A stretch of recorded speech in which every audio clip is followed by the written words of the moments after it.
Hello, very good evening to you. Welcome to ITV News and Monday night's calendar. Thanks for joining us. Here are tonight's main stories. A mother calls for urgent reforms in the way different parts of the NHS communicate with each other after her daughter died from a blood clot. You know, we've lost a daughter. Dan's lost a wife. You know, 29, it's not an age for that to happen. You know, it really isn't. So it needs to change. Knaresborough residents say they live in fear every time it rains because of flooding, which they believe is caused by blocked drains. It's a massive effect. We can't go anywhere because we're worrying about the rain. I have to put security cameras outside the drains. I have to make sure our drain's cleaned all the time. And even in the middle of the night, if it rains, I have to get up and look at the cameras. I get up and look and see what's happening. The football season returns with nearly all of our teams getting off to a winning start. And reckless destruction or concern for conservation. Find out why Stuart is toppling stone stacks in the Peak District.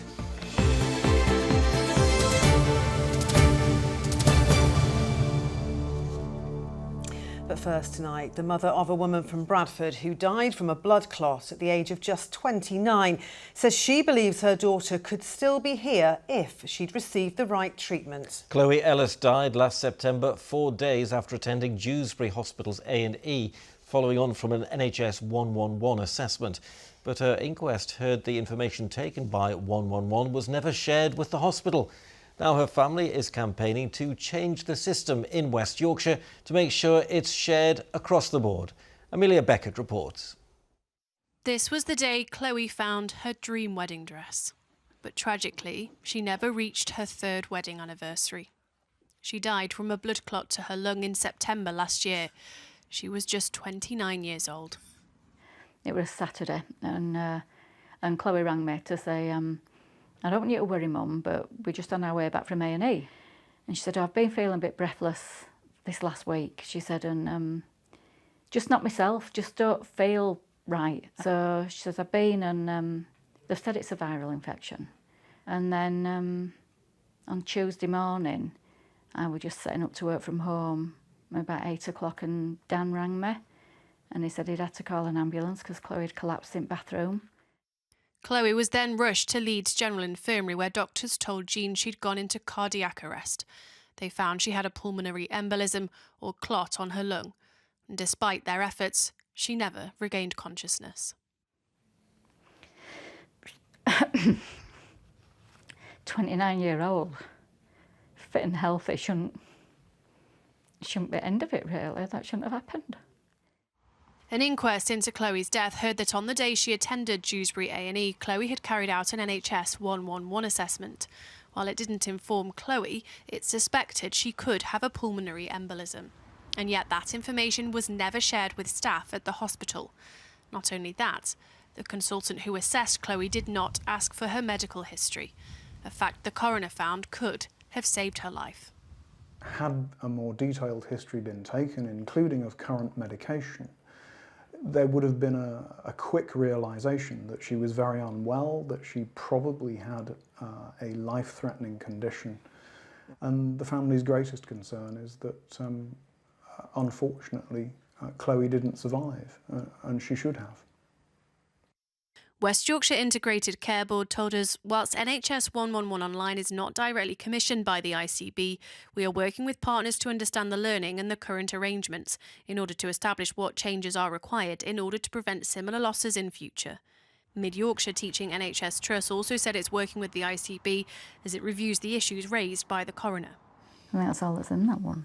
Chloe's family hope they will act urgently, so that NHS 111 information is automatically shared with emergency departments. It needs to be done. It needs to be done. Because nobody else should have to go through all this. You know, I have a daughter who's lost a sister, and they were so close, best friends. You know, we've lost a daughter.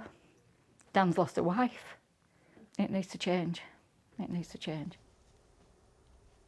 Well, that was Chloe's mother, Jean Walker, ending that report by Amelia Beckett. In other news tonight, a woman has appeared in court charged with the murder of her 3-year-old daughter at a house in Leeds. Police found the body of Hope McGrath at a property in Colton on the 13th of July. 47-year-old Pippa McGrath has been remanded in custody to appear at Leeds Crown Court tomorrow. A West Yorkshire MP has written to the Prime Minister warning him that confidence in the National Grooming Gangs inquiry could be undermined unless victims and survivors are given a central role. The Conservative MP for Keighley and Ilkley, Robbie Moore, has called for a survivor-led approach to ensure the inquiry has a trusted design for survivors to speak about their abuse. 99 MPs from across parties have signed the letter. The government says it's announced a new victims and survivors panel within the inquiry. Now, talking to your children about staying safe when they're online is not an easy conversation. No, it's not. They can stumble across many dangers, including some so-called challenges, which can be deadly. And that's why three mothers are doing everything they can to keep other children safe. They've been sharing their families' painful stories of losing a child with our reporter James Webster. It was an ordinary day and I found Isaac unresponsive in the bathroom, and sadly we lost him the next day. We were at home. I came out of my bedroom to find Archie unresponsive. I then had to perform CPR and our lives changed forever. I'd spoken to Jules throughout the day and I came home in the evening to find him not breathing in his bedroom. We tried CPR but to no avail. Three mothers, all with a son they miss and a story they now feel compelled to share. Sunday should have been my son's 18th birthday and it wasn't. And although his friends and everybody came over, there's a big part of my life that's missing. I hold my hands up to being very social media negligent, if that's the word. I didn't think for 1 minute that these sinister things took place. I didn't know anything about the dark web, and I think had I have known, I definitely would have approached the subject with Archie. I didn't know Archie was on social media. We've had to have a new sort of dynamic in our family, which is extremely hard. So now really my strive is to turn pain into purpose, advising parents about the dangers of challenges online. Together they've started the Click or Quit campaign, talking about the dangers of online challenges. It is deliberately timed to coincide with the school summer holidays. At the King's Summer Camp in Sheffield, these young people are enjoying a summer of relaxing activities, but we got them to take some time out to reflect on the sorts of dangers they can come across when they are online. They want to get followed, they want reviews and they want to be popular. That's also making other people, like little kids, want to do it, making it really dangerous. People could get seriously injured from them, and like not everyone knows that they shouldn't do that. They feel like that it's okay because it's online and people have done it, so it must be safe. But I feel it's not. These mothers hope their campaign will make it easier for parents to have such conversations with their children too, and help them avoid doing things which could risk their lives. My passion is not to give a child social media under the age of 16 in the first place. If you can prevent giving them a phone as long as possible, then it's a lot easier than actually trying to take it away from them. I didn't talk about online challenges because I didn't think they were dangerous. We had tried some of them, like standing on your hands, putting a t-shirt on upside down. I didn't know of some of the other ones which are more dangerous. And so I think as a parent, maybe educate yourself, try and learn. We have put our grieving on hold, I think that's safe to say. And if we can prevent this happening to another child and another family going through what we're actually going through, that's obviously key to us.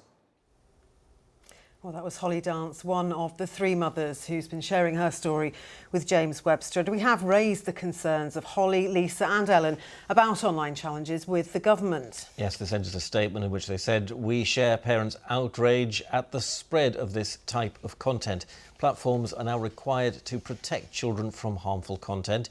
This means preventing harmful content from even appearing on their feeds in the first place, having robust age checks in place and providing easy ways for parents and children to report it." Well, we've also been talking more about the issue with Hayley Sherwood. She's the founder of One Decision, which is the organisation working with the three mothers who featured in James's report. And I started by asking her just how vital it is that parents talk to their children about the potential dangers of online challenges. I think we cannot underestimate the threats that face our children currently at the moment, and I believe that we are moving in the right direction, that the government and Department of Education are doing the best that they can to reduce the risk, but I don't think we can do enough to give children the information to make the right choices online. And it's a difficult balance to strike, though, isn't it? What's your advice to people who want to have that conversation, but also don't perhaps want to make their children more curious about some of the things that are out there? How do parents deal with that? So the Click or Quit campaign is a really gentle approach where we've been very, very careful not to introduce children to those threats and to make them curious about what might be out there, what they might be missing out on. But it does get them to be more risk aware, and it does get them to understand that if there is something that they're unsure about, then the first step that they must take is to speak to a trusted adult or someone that they know that can give them a right advice before they make a choice to take part in something that's could be very, very dangerous for them. Children are ahead of the game when it comes to technology, and as much as we think that they're safe and they're not exposed to these current threats, I don't think we can take it for granted, and I think that we really need to be having these conversations before children are even engaging with this kind of content online, and just ensuring that they have the tools in their toolkit, the knowledge, the awareness to make the correct choices if they do face a difficult choice in the future. Do government guidelines, do government calls for online platforms to do more? Does that go far enough? Yeah, I think we're certainly going in the right direction. But I think there's going to be, for me, there's a fear of those children that are kind of there right now at that point where they are being exposed to this information, that it's not quick enough. And I think as parents, as schools, as communities, that we can't do enough to give children the knowledge and skills to make those right choices. OK, Hayley. Well, thank you very much for your time. Thank you for your questions. Well, this is Monday night's calendar with Lisa Adlam and Ian White. And still to come on the programme this evening, how to transform Sheffield city centre. A report reveals it has the highest shop vacancy rate for any large city in the UK. And Storm Floris has brought some very gusty winds to the north today. And if you're wondering if it's a usual occurrence for August, well, it is more common in the colder months. It's our 6th named storm of the season, but it's easing off with better news ahead. I'll have all the details later. Thank you, Jo. Now, people who live in parts of Knaresborough in North Yorkshire will have been checking the forecast more anxiously than most today. Yes, some residents experience flooding whenever it rains heavily and say it's down to drains not being maintained. They're pleading with the council to do something about it. One couple who live there told our reporter Katie Oscroft that it's affecting their lives. It's nowhere to live. It's nowhere to live. It just makes us very, very anxious. Every time it rains in this picturesque town, Mark and Caroline Johnson are worried. Well, what happens here, the water comes down above and below the road. It hits that drain there, which collects the drain, but it comes straight out the other drain there. This is what happens. Water gushes out of the drains, which the couple say are blocked. Even light rain causes their street to become a river. It's a massive effect. We can't go anywhere because you're worrying about the rain. I've got security cameras outside the drains. I have to make sure our drain's cleaned all the time. And even in the middle of the night, if it rains, I have to get up and look at the cameras. I get up and look and see what's happening. It's absolutely continuous, which is why we're concerned about it, really. You can't keep claiming on insurance because eventually they won't insure you. And each time it happens, it puts your insurance up, immensely. Mark Robinson knows what it feels like. This happened on his street in Knaresborough in May last year. Last year was quite horrendous for us, probably one of the worst years of our lives, Absolute turmoil, losing the house, losing all our furniture, losing possessions, ending up 7 different hotels, ended up in a caravan for about 5 months. And according to the town's MP, it's up to the council to step in and stop this happening. It's now been nearly 18 months since we had those horrific floods in Knaresborough last year, and we're still no closer to an actual report and resolution in it. Obviously, when we've had recent rain again, people are really worried because they haven't seen that report and they don't know what actions have been taken. But for people who were flooded, it was really, really a terrifying experience for them, and they've not had that peace of mind that the issue's been dealt with yet. North Yorkshire Council says it actively maintains its 164,000 road gullies across the county, but it says during heavy rain, drains can easily be overwhelmed. We do feel that there is something that can be done about it and just nothing's being done. And we just want to be heard and just have somebody out to rectify it. In the meantime, Caroline and Mark operate their own flood defence system every time it rains. Katie Oscroft, ITV News, Knaresborough. Well, I wonder if you've been shopping today, because a new study has found Sheffield has the highest proportion of empty shops and units when compared with any other similar-sized city. And that residents tend to spend less money in the city centre too. Well, now there are calls for something to be done, especially from the city's independent retailers, who say a strong footfall is vital for their survival. Well, Martin Fisher is in the city centre tonight. Martin, what have you been hearing from those traders? Well, they're very worried, and I'm right in the heart of the city centre, and you can see there's a lot of empty shops behind me, ending at the end of this row with a vacant bank. And then if you look just a bit further on, the building across there, another empty bank. And if you looked at the streets around the city centre, you would see many vacant properties on those streets. Now, it's not a problem that's unique to Sheffield, but the study has said that it's very acute here. And they've pointed the finger partly towards Meadowhall, the out-of-town shopping centre. They say that draws away footfall and draws away consumer spend, making it difficult for city centres. Add on top of that the rise of online shopping, and you've got almost a perfect storm. But it's not all doom and gloom. I've been talking to one businessman in the city centre who says there is hope. For Tim Nye, who owns this coffee shop near the city centre, there's frustration when he steps outside. Just down the street are empty properties, a picture that's repeated in many parts of the city centre. It's not simply a case of filling shops with businesses. We want the right businesses, we want the right event, we want to create a city that attracts people, and we're not there. The report from the Centre for Cities also says that Meadowhall has had a big impact on the city centre, drawing spending away. Town is dying. It is. It's not as lively as it used to be. It don't feel the same. Companies and small businesses outside of the centre that can afford the cheaper rent, but they can't get into the centre because they can't afford the rent. It's an awful huge commitment, isn't it, to open a business when clearly businesses aren't doing well. So yeah, I don't think it's a complete write-off, but I think it is. It takes a lot of commitment and a lot of guts, I think. But Sheffield Council said it was transforming the city, with many incredible regeneration projects opening up and continuing to take shape that will draw more and more people into the city centre. A city centre then that those who work here hope can reinvent itself. Martin Fisher, ITV News.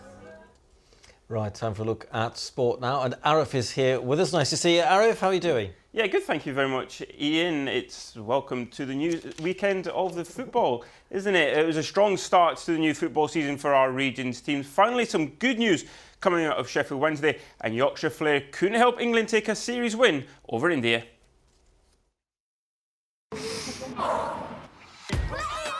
Powering local sport in the community. Octopus Energy sponsors ITV Regional Sports Report. Well, let's start with the football, and we featured 3 new head coaches on Friday making their debuts, and they and pretty much all the rest of our teams got off to a winning start. We're only 1 game into the season, but Huddersfield Town have laid down a marker under Lee Grant. They sit top of League One thanks to a 3-0 win over Leyton Orient. Conor Hourihane will be happy with his start to management. Barnsley went to Plymouth in 1. Adam Phillips' volley, the pick of the goals in a 3-1 victory. 2 goals from Sam Nombe gave Matt Hamshaw a debut to remember as Rotherham beat Port Vale. Bradford and Doncaster started life in the 3rd tier in winning fashion. Both teams picked up 3 points on the opening day. And just Mansfield's Town, they were the only team that tasted defeat as they lost 2-1 at Burton. Okay, dropping down to Division 2 and League 2 even. And there was no playoff hangover for Chesterfield as they beat Barrow. And Simon Weaver started his 16th season as Harrogate Town manager with a win down at Bristol Rovers. And Arif, it's fair to say there's been a fair amount of doom and gloom around Sheffield Wednesday just of late, but there's a glimmer of light there. Yeah, I mean, fans have been desperate for any sort of good news. It's been a really toxic summer, hasn't it? But on Saturday, Wednesday announced, despite all the money problems, Captain Barry Bannan signed a new deal. Despite being out of contract in the summer, the 35-year-old continued to train with the squad through pre-season. And even with strong interest elsewhere and the serious financial issues at Hillsborough, he's decided to commit his future to the Owls. And finally, from me to cricket, and centuries from Yorkshire's Harry, Brooke and Joe Root wasn't enough to help England avoid defeat in the 5th and final test against India.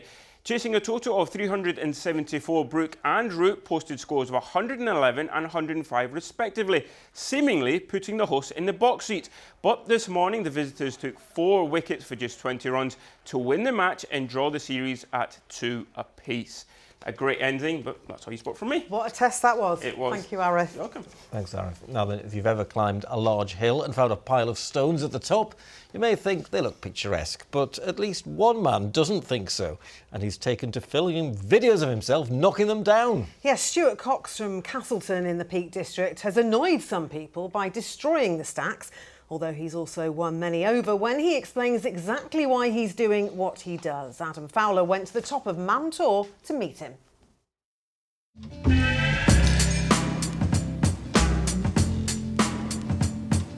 Standing tall at more than a kilometre high, Mam Tor is one of the most famous walks in the Peak District. But take a stroll along its ridge and eventually you're likely to see stone stacks. That is, unless this man has got there first. Today we're up here kicking cairns over.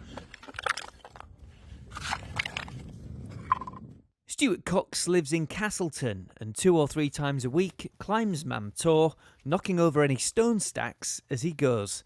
And he says he has good reason for doing it. People are taking them out of existing walls. Some of these walls are 300 years old. Obviously, wildlife lives in these walls or under the stones. You start moving that around, you're destroying their habitat, so it impacts the wildlife. People are removing them from the paths. So basically that causes erosion because they're taking the big flagstones out. We can see here, Stuart, this wall's kind of eroded and falling into the pathway. Yeah. Is this something to do with it, you think? Potentially, because if people remove stones then it'll become unstable, and this can be quite a harsh environment. And as you can see, the rest of the wall's pretty intact, so I wouldn't be surprised if it had something to do with that. Stuart was so passionate about raising awareness of the damage that he made a video for his Facebook page, which has so far amassed more than 1.3 million hits, although not everyone is a fan. I've got sort of 3 groups of people. One group are quite supportive, the other group are the usual entitled sort of, people, and then I've got a group who go, well, actually, you've educated me, I've learnt something, so yeah, it all just sort of spiralled out of all proportion, yeah. His efforts have brought him supporters too, though, with local pub The George selling these slate coasters, and even a tribute song. Kicking down the Peak District stone stacks is Stuart the Viking. Those we met said they appreciated Stuart's efforts, more or less. I'm in support of him. I think what he's doing is good. It's good to spread awareness and it's good to protect places like this. Now that I know it's not great for the bugs, I probably won't do it, but maybe there's a better, more peaceful way that he could spread awareness that isn't just kicking things down that people have spent the time to build. I think he has a valid point because I didn't know that people were bringing stone stacks from the old walls, which you need to preserve in any case. Nobody from the National Trust was available to be interviewed, but they did say in a statement that staff and volunteers have had to disassemble some of these stone stacks because the stone itself is historically significant. They add that stone stacks are impacting the history of the site, affecting the habitats of wildlife, and in the long term, they will disrupt the balance of the landscape. Despite all this, Stuart says he wouldn't want people to stop visiting the area. Think about where you are. It's a beautiful place. Come here, promote it. Come to the Peak District. But when you are, just show some respect. Take your litter home with you. Don't park your car in a silly position, and don't build these silly stone stacks, and it'll all be good. And if Stuart has to get one message across, leave no trace. Maybe even leave a place a little bit better and take some of your rubbish home with you. Adam Fowler, ITV News, Mam Tor. Needs to watch out he doesn't stub his toe going round it. Good point. Yes, absolutely. Well, let us know what you think about it. You can see more about the story, including an extended interview of Stuart's reasons for knocking down all those stone stacks on our streaming service on ITVX. Yes, that's right. Well, it looked a bit wet up there, didn't it? Let's see what the weather's got in store for us. Here's Joe Blythe. A clear start makes way for a day of ancient discoveries. TUI sponsors ITV Yorkshire Weather. Thank you. A very good evening. Certainly today, strong and gusty winds have featured thanks to Storm Floris, but as we head through into this evening, in general, winds will be easing down. And then for tomorrow, breezy day with further showers to come before a fine day on Wednesday and a more settled end to the week. Now, this deep low pressure system, our 6th named storm of the season and the first one since January, Floris, brought some very gusty winds across northern England through today and continues to for a time this evening. But the bulk of the rain and the storm itself moving away as we approach tomorrow morning. A much quieter day in prospect for Tuesday. In the meantime this evening, on that breeze, which is still quite gusty, especially for Transpennine routes as we head through tonight, showers will filter through, and some of these could even contain a rumble or two of thunder into the early hours of tomorrow morning. But for many places, a dry end to the night with long clear spells and temperatures at around 11 or 12 Celsius, by no means chilly. On to tomorrow, the sun is up at 5:27 and sets at 8:57 tomorrow evening. It's certainly going to be less windy to start the day and less wet tomorrow, but there will be a few showers from the word go. Some of these merging at times, as I mentioned before, a rumble or two of thunder, but into the afternoon, a few bright spells around them and winds easing down significantly by the end of the day. A fresher feel though, 19 or 20 Celsius for most places tomorrow. Looking ahead, and it will be quite settled for Wednesday with some decent amounts of sunshine, feeling pleasantly warm. Thursday and Friday, there's a small risk of a few showers, but they are quieter days in general. Temperatures around average for the time of year. Bye-bye. TUI sponsors ITV Yorkshire Weather.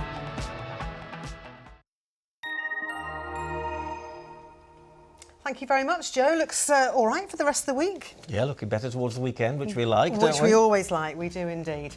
Well, that's all for now. I'll be back with our late news at 10:30, and Lisa and I'll see you tomorrow night at 6. For now, from all of us here, good night.